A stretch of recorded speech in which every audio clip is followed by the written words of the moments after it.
शुंभ वध देवी का 10वां अध्याय। शुंभ वध में देवी ने निशुंभ को मारा है। अब है शुंभ का वध। इसमें देवी क्या है, ऋषि बोल रहे हैं, राजन अपने प्राणों के समान प्यारे भाई निशुंभ को मारा हुआ देखकर तथा सारी सेना का संहार हुआ जान शुंभ ने कुपित होकर कहा, दुष्ट दुर्गे, तू बल के अभिमान से में आकर झूठ मूठ का गर्व ना कर। देवी,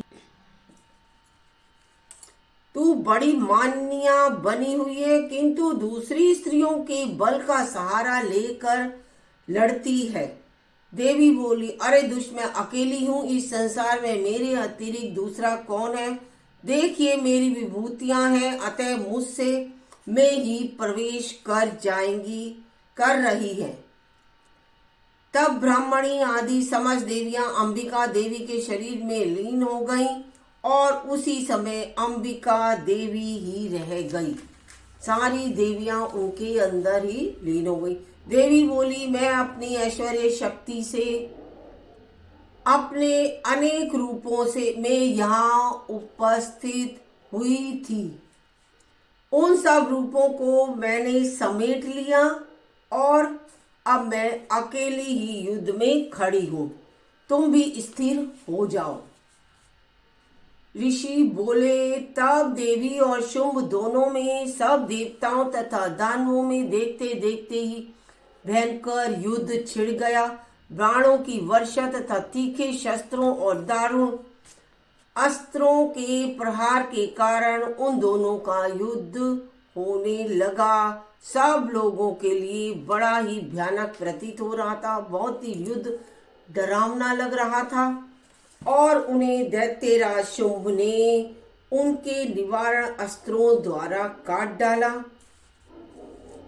इसी समय शुंभ ने भी जो दिव्य अस्त्र चलाए, उन्हें परमेश्वरी ने भयंकर हुंकार, अपनी हुंकार की आवाज, शब्द के उच्चारण आदि द्वारा खिलवाड़ में ही नष्ट कर दिया। उसी अपनी आवाज से उन शस्त्रों को नष्ट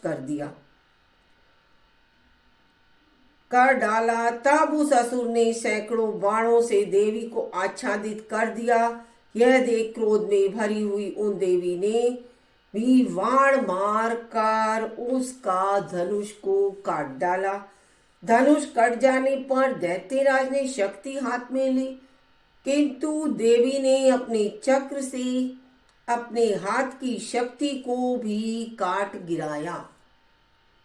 तत्पश्चात दैत्यों ने स्वामी शुंभ ने 100 चांद वाली चमकती हुई ढाल, ऐसी ढाल की जिसमें से 100 चंद्रमा दिख रहे थे, चमक रहे थे, और तलवार हाथ में ली और उस समय देवी पर हमला कर दिया। उसके आते ही चंडिका ने अपने धनुष से छोड़े हुए तीखे बाणों द्वारा उसकी सूर्य किरणों के समान उज्जवल ढाल और तलवार को तुरंत काट डाला। फिर उस दैत्य के घोड़े और सारथी, जितने भी घोड़े और सारथी थे, मारे गए। सभी को देवी ने मार डाला। धनुष तो पहले ही कट चुका था, अतः अब उसने अंबिका को मारने के लिए उद्यत होकर मुद्गर हाथ में लिया। उसे आते देख देवी ने अपने तीक्ष्ण बाणों से उसके मुद्गर भी काट डाला।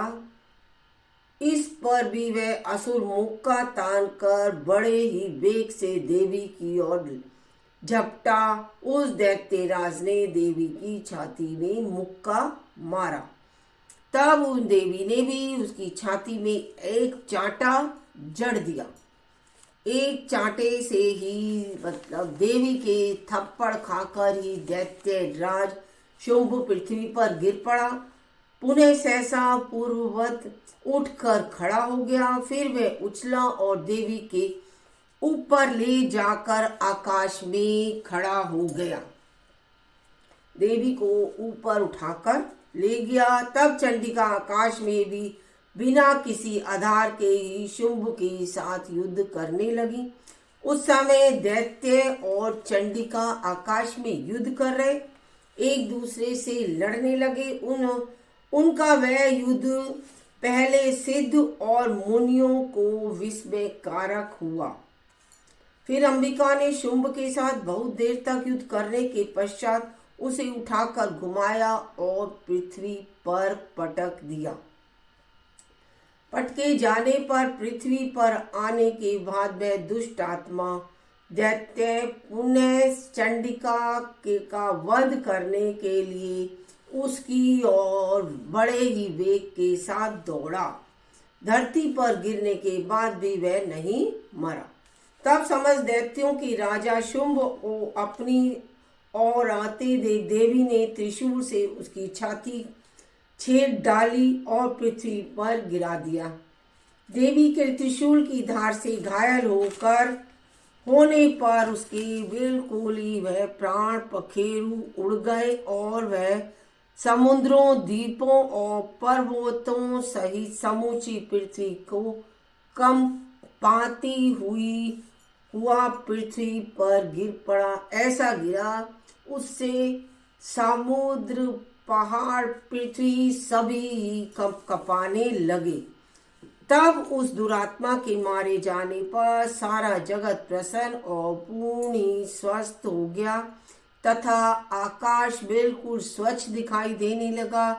पहले तो उत्पात सूचक मेघ और उल्कापात होते थे, वे सब शांत हो गए तथा उस दैत्य के मारे जाने पर नदियां भी ठीक मार्ग से बहने लगी। उस समय शुंभ की मृत्यु के बाद संपूर्ण देवताओं का हृदय तिरेक से भर गया और गंधर्व गण मधुरिम गीत गाने लगे। दूसरे गंधर्व बाजे बजाने लगे और अप्सराएं नाचने लगी। पवित्र वायु बहने लगी। सूर्य की प्रभा उत्तम हो गई। अग्निशाला की बुझी हुई आग अपने आप प्रज्वलित हो उठी तथा संपूर्ण दिशाओं की भयंकर शब्द शांत हो गए। ये था शुंभ और निशुंभ वध। अब इसकी एक देवी का श्लोक। एक कुबेरी जपा कर्णपूरा नग्ना खरा स्थिता लंबोष्टि कर्णिका काकणी तैलाभ्यक्त शरीरिणी वामपादोल सल्लोलला कंटक भूषणा वर्धन मूर्ध ध्वजा कृष्णा काल रात्रि भयंकरी। जय देवी। सुन मेरी देवी पर्वतवासिनी तेरा पार न पाया है। पान सुपारी ध्वजा नारियल तुले दुर्गा तेरी भेंट चढ़ाया है। सुबह सुबह चूल्हा अंग विराजे केसर तिलक लगाया है। ब्रह्मा वेद पढ़े तेरे द्वारे शिव शंकर ध्यान लगाया है। नंगे नंगे पाँव अकबर आया सोने का छत्र चढ़ाया है। ऊंचे ऊंचे पर्वत बन शिवालय नीचे शहर बसाया है। कलयुग द्वापर त्रेता मध्य कलयुग राज बसाया है। धूप दीप ने वेद आरती मोहन लगाया है। ध्यानु भगत मैया तेरे गुण गावे मन वांछित फल पाया है। सुन मेरी देवी पर्वतवासिनी तेरा पाया है। पान सुपारी ध्वजा दुर्गा तेरी भेंट चढ़। बोलो दुर्गा माई की जय। आज के आनंद की जय। ये हुआ मेरा दुर्गा 40 दुर्गा सप्तशती का पाठ। आगे का कल फिर मैं सुनाऊंगी, आप सुनिए।